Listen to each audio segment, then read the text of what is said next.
Well, let's call the quarterly board meeting for the Clean Energy Development Board to order, and we can do a roll call. Okay. Director Van Dam, Director Williams, Here. and Chair Andrews. Here. All right.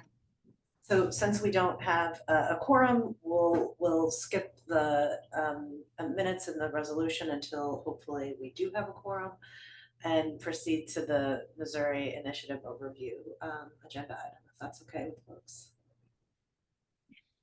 Hang on one second. Got to get to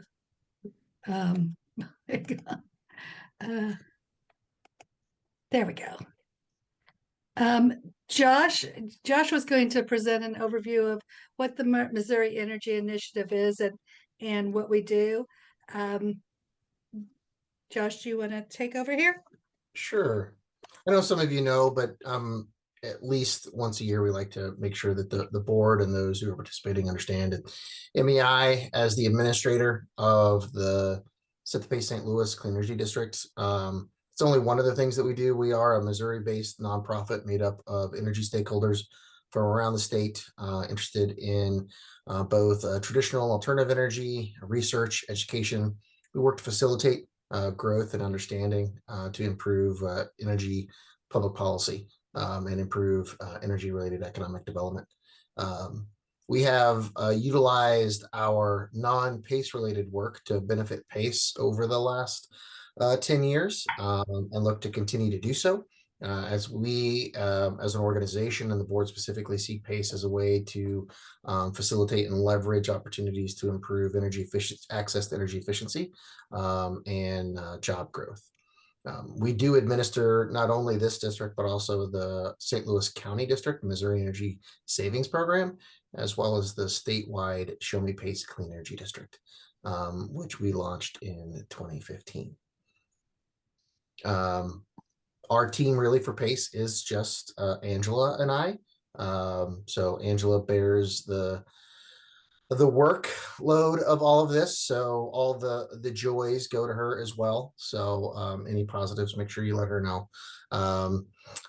Otherwise, we look to continue to find ways to grow PACE in all jurisdictions, new areas, which I know Angela brings up to you a lot, but I will say our work with parties like Ameren and Spire on a regular basis have allowed us to have insights into what concerns are going on, what opportunities are there, etc. So again, we thank you for the opportunity to serve you all, and are always open to amend how we do our work to improve PACE in the city of St. Louis.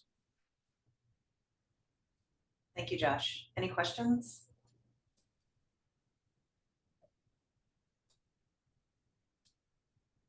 Nothing for me. Great. All right, we'll move on to the next agenda item, which is a program update. Angela, are you doing that? You're on mute.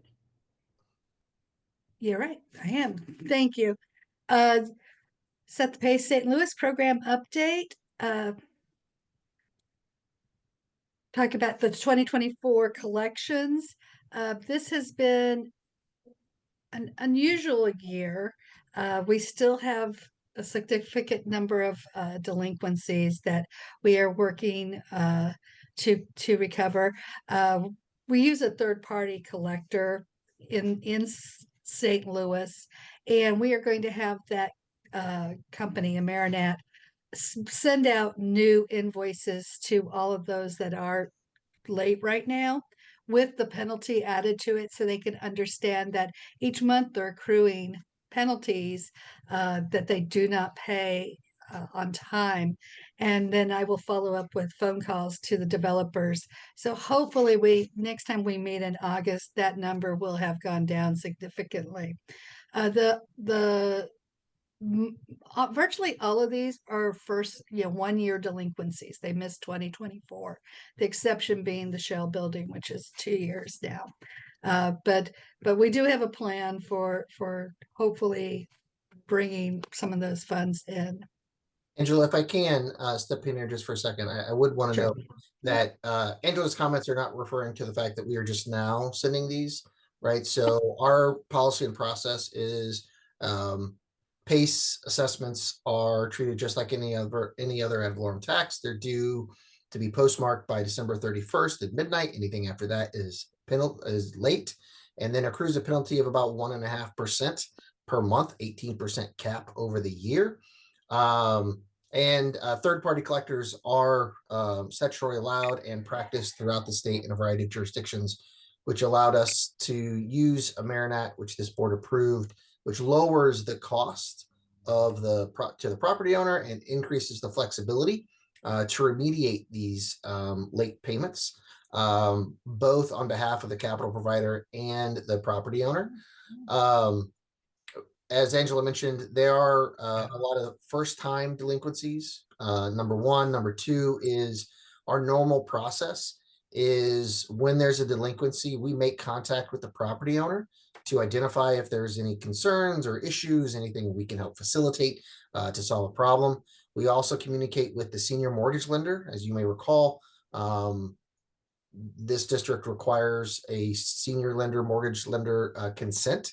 So we look to them to find out if those payments are being made, making sure that there's not an issue there, or maybe what we're seeing, and honestly, we do see this is historical, not reference just to this, but we see if there's a mispayment in PACE, there's a mispayment across the board. They haven't paid their county taxes, the city taxes, they haven't paid the mortgage, and they haven't paid PACE.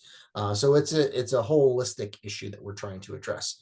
And then we work as a facilitator, if possible, letting parties know what the PACE law requires and limits each party to incentivize collaboration and solution finding. And finally, the last thing I want to say about this is I have had conversations with my colleagues around the country, and delinquencies are up this year across the country. It is not just the city of St. Louis. And so, hopefully, as Angela mentioned, we are having some productive conversations, and this number should change by our next meeting. Any questions? Okay, we'll go on to the next.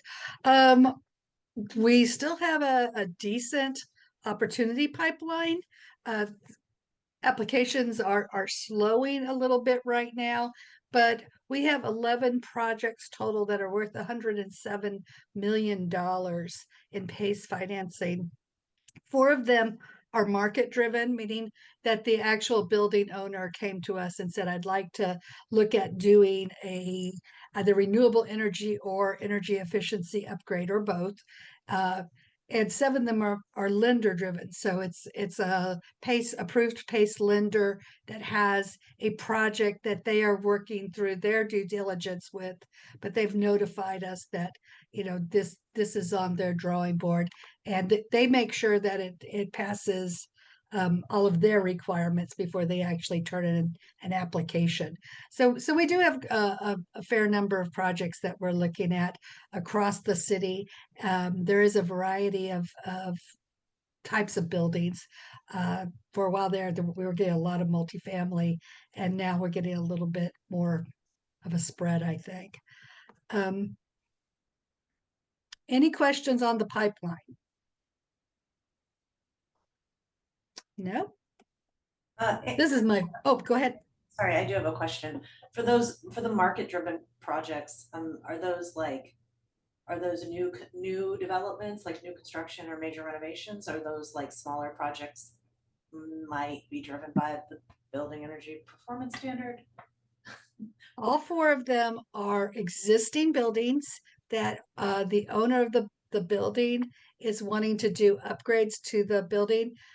None of the 4 said that they were driven by the building performance standard, which doesn't mean they're not. It's just that when I talked to each of them and they sent in interest forms, it didn't say, it didn't cite the building performance standard as the reason for doing it. Most of them were, wanting to improve the building. There's one I know that is converting a building from one use to another. but they're all existing right now in the market driven. Thanks. Okay. But I'm glad you mentioned the building performance standard, because that's on our next slide. We do a lot of outreach and education in hopes of attracting one, awareness that the city offers this as an economic development tool, and number two, for those that are interested in doing upgrades, that this is one way that they can pay for those. The PACE contractor network has been really successful. We relaunched that in January, and we've received a total of 13 applications at this point. We've created a PACE contractor network newsletter that goes out quarterly, and we offer free monthly training. In fact, we require that the contractor attends the monthly training in order to formally be admitted to the network and to be posted on the website. So we have a directory of contractors. And what we want to do here is we want to, one, make the contractors aware of the program, but also allow the contractors to present this as if they have a possible project, but the owner doesn't have immediate equity at hand to do it, this is something that they can look into in order to make that upgrade actually happen. So we've gotten a lot of calls after they did the training of people who have been putting PACE into their proposals.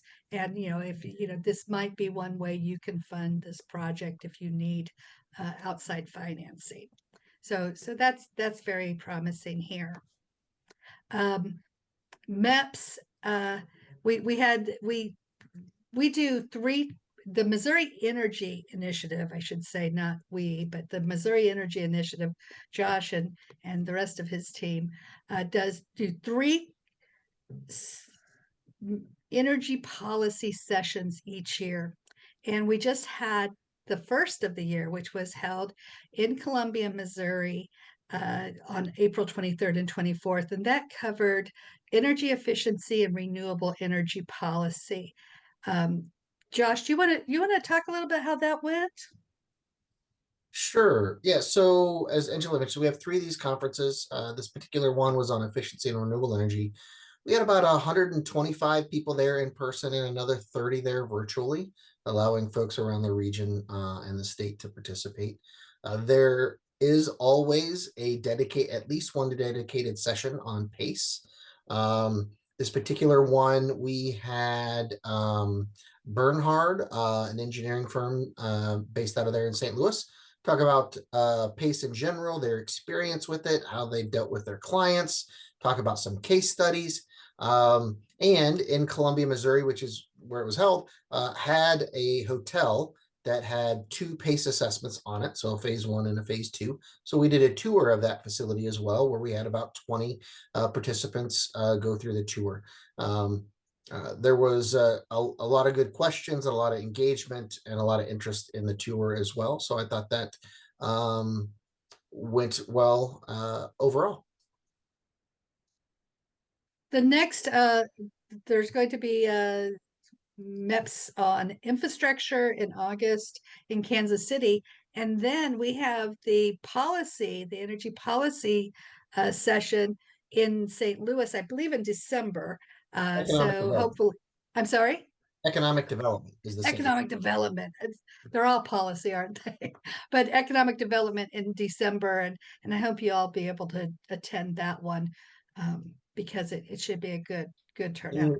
As always, you're all invited to participate free. Just let Angela know. So that is another way we're getting word out about the program.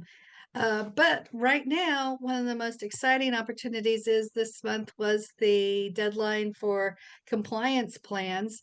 I did go into the BPS, the Building Performance Standard database, to look at the buildings in St. Louis that don't look like they're going to make the standard this go round. And I'm considering either having a PACE training program and invite the owners, operators of those buildings, and or do direct outreach through personal emails to the owner operators to let them know what the program does, and that, you know, if it can be used to help them satisfy their compliance needs, you know, we're interested in talking to them. There's also a couple major developments in the area that some of our lenders have talked to us about. You know, they're well known. The one that crops up a lot is the the the Good Development. Is that the name of the developer? The Crudden Martin buildings. Did I saying that correctly?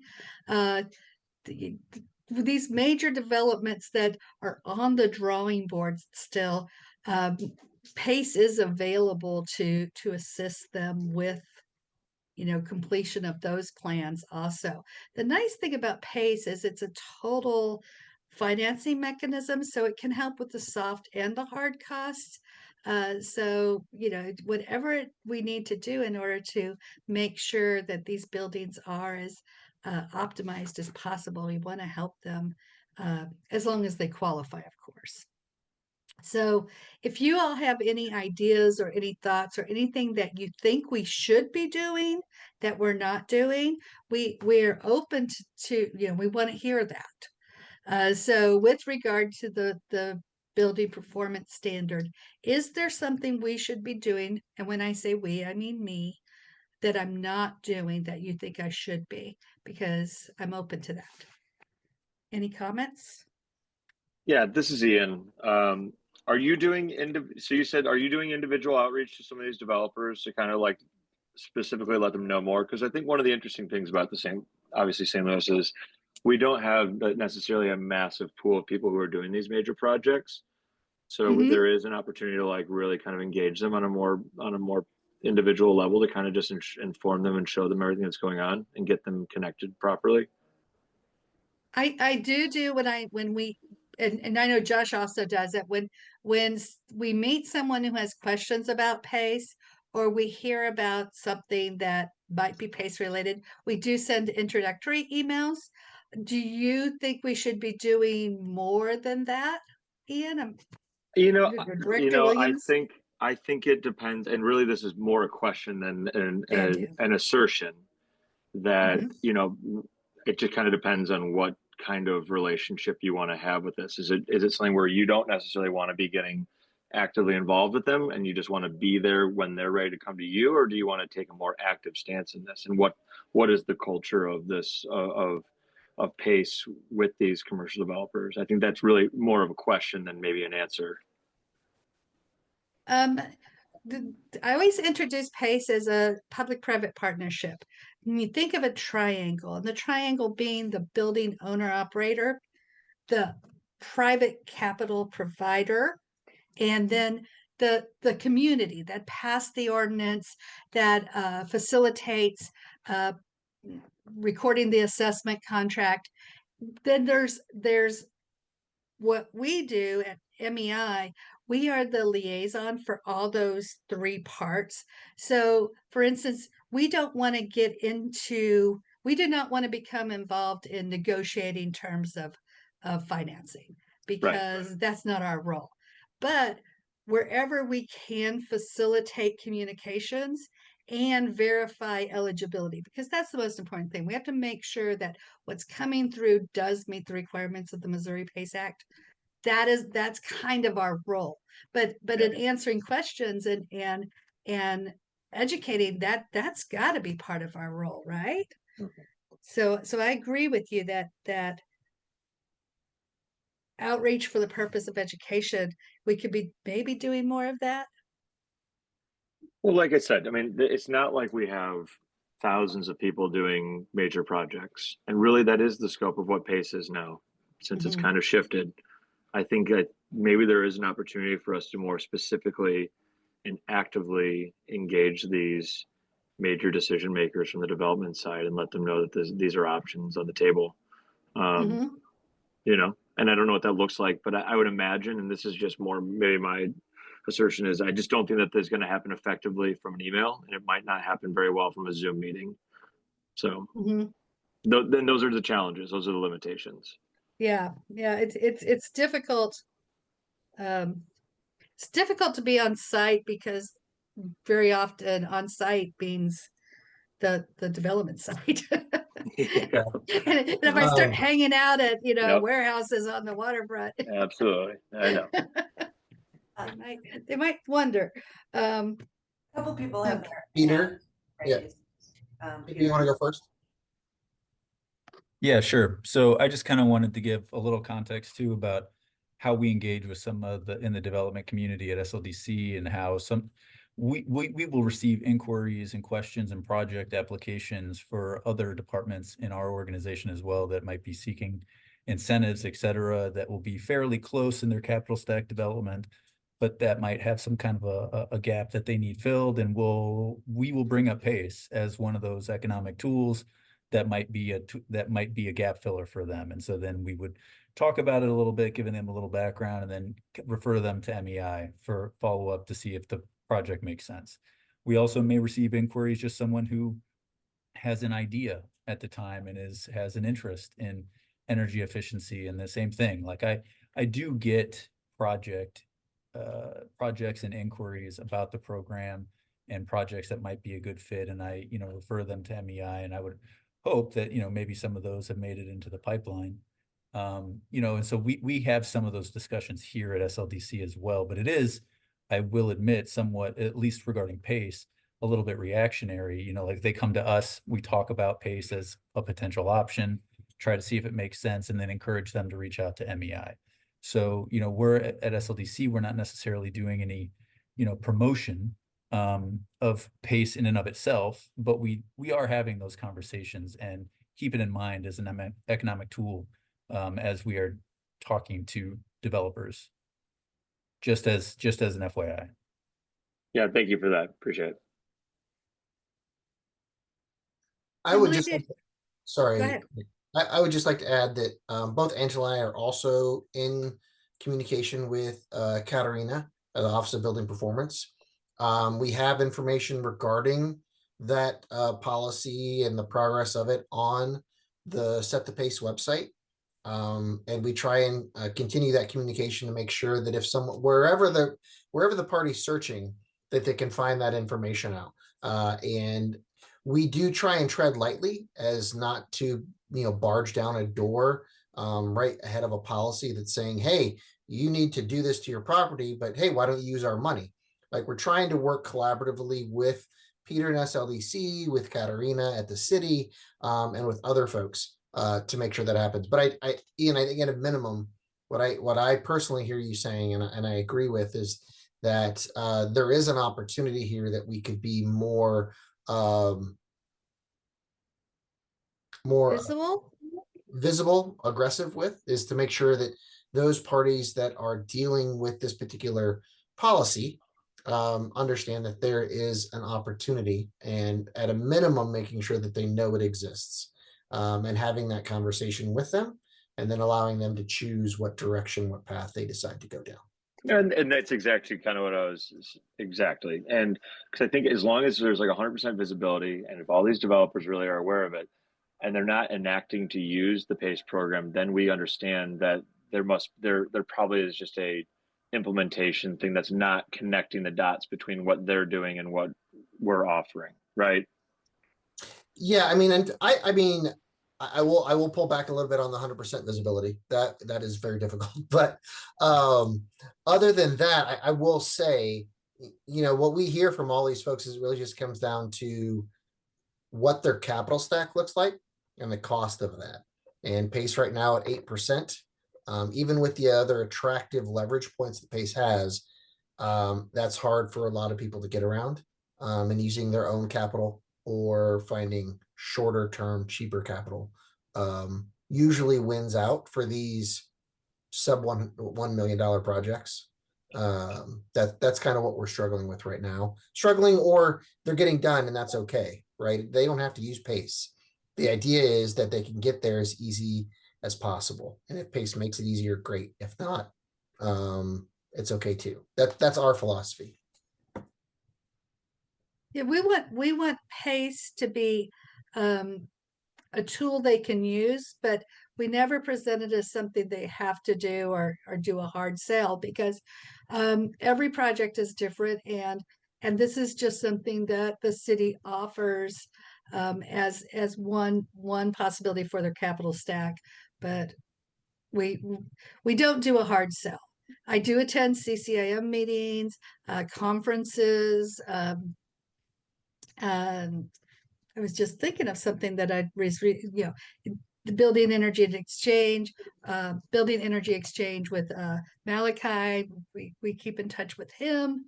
So we are, trying to keep it in people's minds, but we only want customers that are or developers that are really wanting to use PACE. So. Emily, did you have something to add or question? No, I don't. Just keep on with the updates, or we'll Well, circle back to the rest of the agenda. okay. So an example of something that we are working on is the St. Louis Regional Climate Action Summit of 2026. They were kind enough to put me on one of the content on the content committee. So I'm excited about that. But I think this is a valuable opportunity to raise awareness of PACE. So we're participating in that content planning committee, and I'm specifically focusing on the business track. There's going to be 3 tracks of presentation. So there's the business track, the government track, what municipalities are doing, policies and ordinances and things like that. And then the community-based organizations. There's a track for climate advocates or greenhouse gas emission advocates. So with these 3 tracks, we're looking for people and organizations that have a story to tell. And so right now what I'm working with them doing is this call for sessions. They have requested that proposals for presentations, and I've included links on this presentation, which you have a copy of. But if you or somebody you know, or a company you work with, or a developer you know, has done something in the realm of sustainability, they might want to share that with the community. This is a regional conference, and so I want to raise awareness of that calls for session. Now, at the same time, I will be submitting a call for session proposal for PACE, one for PACE and one for a joint financing presentation that will call in, Ameren's energy efficiency program, Inspire's program, and we'll have other financing tools available in that session. So I'm going to submit 2 proposals. There is a conference website if anybody's interested in it. And then, talking about raising awareness, Josh and I have talked, and they do have a $500 level sponsorship. So maybe we would do a PACE sponsorship to raise awareness of our activities in St. Louis and the area. But that I think is going to be a big opportunity to kind of bring the whole community together, and hopefully we will raise awareness, not just in January when the conference happens, but in the process of me talking to all these people about this thing and what we do and how they might fit into it. That's kind of a avenue for that. Does anybody have anything to say about the Climate Action Summit, or suggestions, ideas, or comments?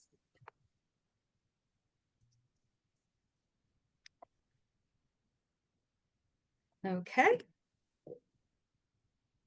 Does anybody have any other ideas for outreach and education that you've thought of recently and you want to share? Okay. Well, we're going to go on to the legislative update then. Josh has been following the energy legislation, so he's going to give us a legislative update.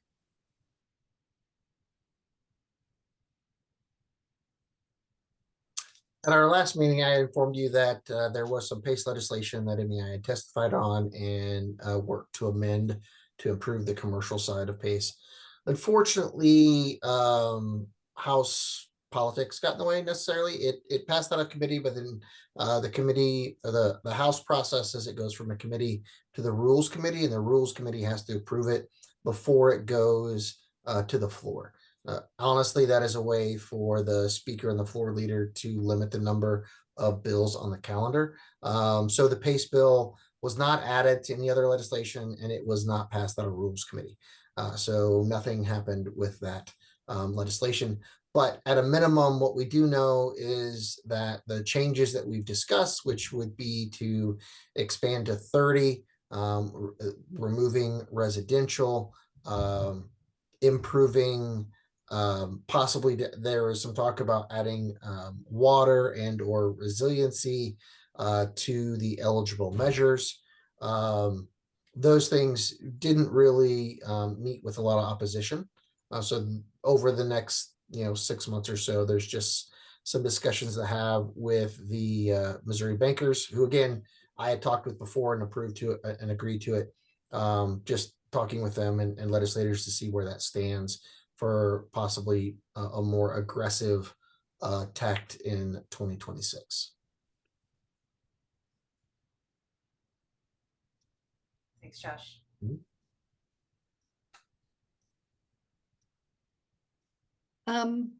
Do we have a quorum now? We do. I'd like to ask Laura to recall the roll just so that we can acknowledge that we do in fact have a quorum. Okay, I'll begin the roll call. Director Van Dam, Present. Director Williams, Present. and Chair Andrews. Present. Thanks. So we can circle back to the items that needed a quorum. And that the first is approval of the minutes from February. You should have those in your board packet. Yes. Any questions or clarifications on those minutes? Otherwise, I'll entertain a motion to approve. So moved. Seconded. Great. Can we do a quick vote? Director Van Dam, Aye. Director Williams, Aye. and Chair Andrews. Aye. All right, so minutes approved. We have a resolution on the agenda next, number 25 CEDB 02, a resolution to approve Otis Williams as the executive director and signatory for the Clean Energy Development Board of the City of St. Louis. Any questions about this or any comments from SLDC folks before we take a vote? Yeah, I would just say, I would just say real quick. So in case you haven't heard, Neil Richardson is no longer the executive director or president CEO of SLDC, and Otis Williams has stepped in on an interim basis to fill that role. And I will make sure that I give Mr. Williams an opportunity to introduce himself if he so wishes. But this resolution is installing Mr. Williams as the executive director and signatory for the CEDB in replacement of Mr. Richardson, so that we can keep moving things forward in case there's any business that requires, signatures or executive action.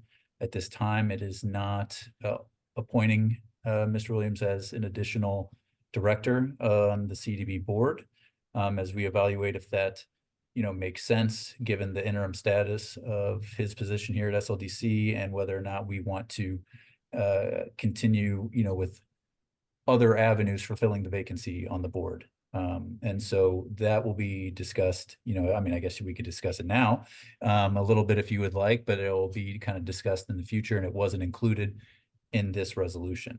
So at this time, it is just for the signatory and executive director authority.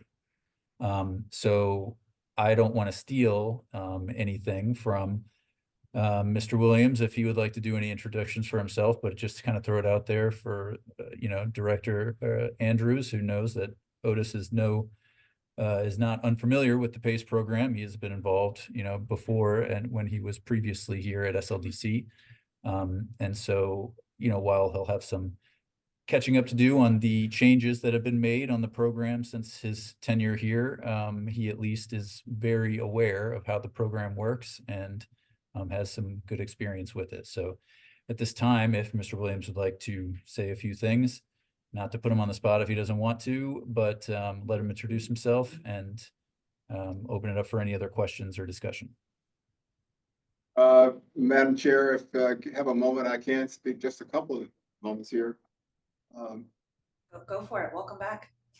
Well, thank you. To the board, thank you all very much for your participation in this process. Emily is aware, she was there when we first started the program and the board. And so as Peter indicated, I am familiar, with the board and the board processes. I commend you all for making all of the changes that you have. And I know there were several challenges along the way to get you to where you are. And I look forward to working with the board. And if you see fit, I'd be happy to serve on the board, and interim will help with getting your quorum and being able to articulate business. But I'll leave that to the board.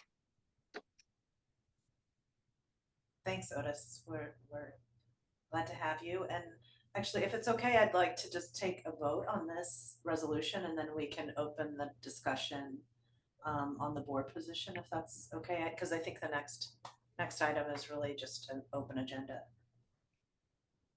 So I will entertain a motion to approve the resolution on the table to approve Otis Williams as executive director and signatory for the board and of the Clean Energy Development Board of the City of St. Louis. So moved. I can second that. Okay. Do a vote. Director Van Dam, Aye. Director Williams, Aye. and Chair Andrews. Aye. Right, so that resolution passes, and I would say that it probably would be helpful to have another board member, to help us reach the quorum. And I guess I would also say I wouldn't stop recruiting. Most definitely, do not stop recruiting. Yeah, do not stop recruiting from outside of SLDC staff, and because I think I'm sure there's probably a couple more people we can find out there that would be interested in serving on this board.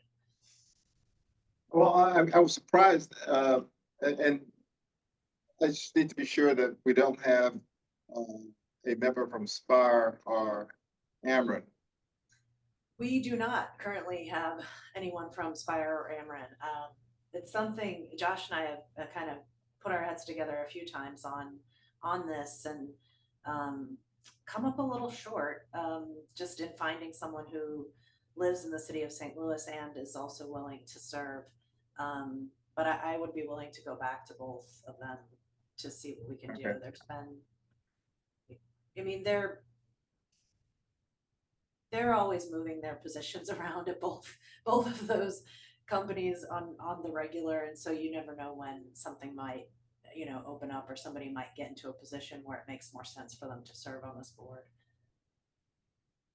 One person at Spire, I'm not sure that he's available for the Clean Energy Board, but Patrick Brown, who's chief of staff there, might be amenable. I know he's amenable to serving on some other boards, but we would have to ask him specifically about this board. Just point of clarification, I think it's Ameren, not Spire.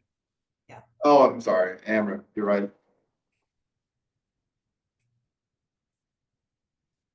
Stand corrected. Yeah, sorry. But yeah, and if the board is interested, I can do some outreach personally. I've had some conversations with him recently about something else, and I can just kind of ask if the board would like, and then we can also continue on with the other outreach efforts as well. I think it's worth asking Patrick. I think his plate is fairly full.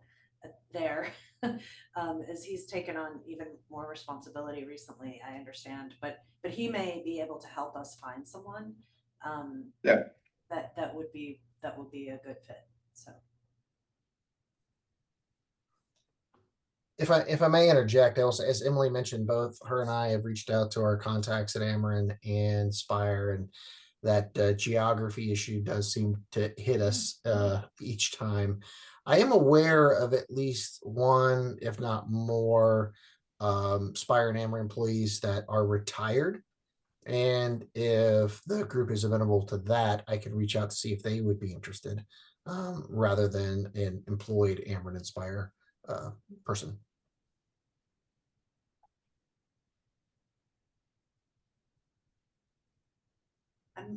I'm open to that too. I mean, Ian, did you want to weigh in? Yeah, I have no opposition to that.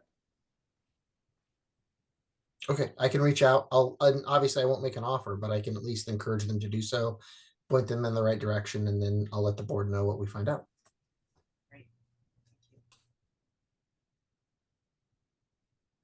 Thank you. Any other agenda, any other topics we need to cover, or is there a need for an executive session? I don't think so, but.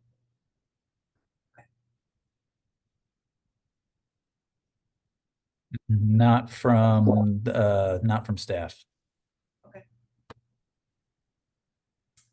All right, well, if there's no other topics to cover, we will adjourn. Our next regular meeting is scheduled for August 13th. And I guess I will entertain a motion to adjourn the meeting.